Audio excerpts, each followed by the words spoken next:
I've told you about this book already. This was Rumors About My Father, and this was the first book I wrote.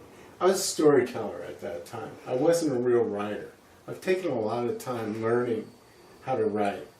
I go back and look at this, and it's still a lot of fun to read, but I was just basically telling a story, and I didn't have the type of skills. I've also mentioned this one, which is Roger Raintree's 7th Grade Blues, which was written for a 5th grader, and it's been read by teens, and they tend to love it. It's kind of like an old Hardy Boys story back in the Disney days, or there's a little murder mystery that goes through it, so there's a bit of a challenge. And Roger figures out the cops got the wrong person, so that was fun. Pengrove Ponderosa is about my college years. And this was actually the second book I wrote, but I didn't like it, so I put it up on a shelf for a year and came back to it and started writing it. So it's called Pengrove Ponderosa, and it's about college years, veterans coming back from the Vietnam War and going to Sonoma State, which is kind of about me, but it's fiction, so total deniability, folks. What about this one? You know, this is really a book I'm very proud of. It's called The Adventures of the Omaha Kid, which is kind of like a surname for me, but it's fictional.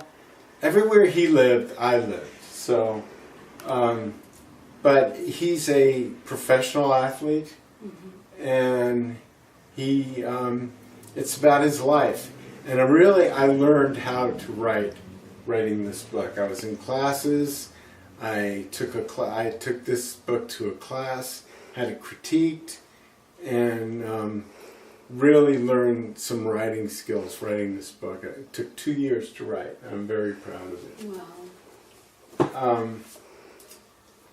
I realized I had never written a sci-fi book, so it was time.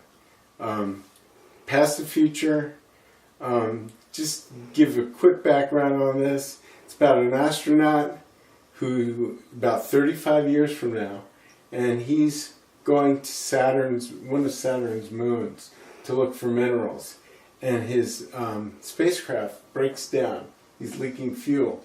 And the only way to save him was to put him in suspended animation, because they had no way to get him down from space.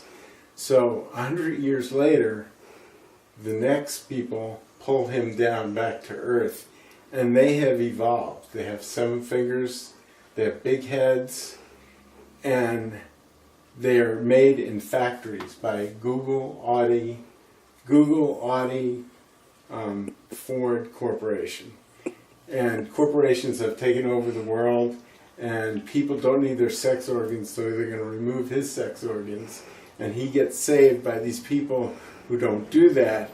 And then what happened is the people who don't do that, who still have their sex organs and don't look like the other people, one of them goes crazy and goes back in time through a time machine, and now the modern people, 200 years from now, got to send him back to get that guy, because they can't go back, because they don't look like the people back in the 1800s. So they send him back with the clone of Annie Oakley and Sitting Bull.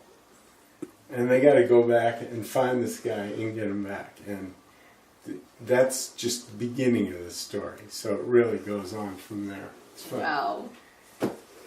One more, I just want to show you this real quick. I'm in a poetry group. Meets every Thursday, so I've been writing a lot of poems.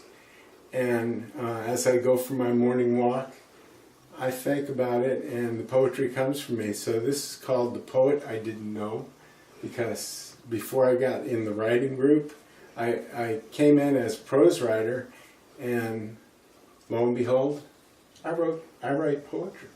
You write very beautiful and interesting poetry, Bob. I have heard some of your poetry, and it is really fabulous. Very impressive. Thank you. Yes. Thank you for sharing your story, your passion, your books.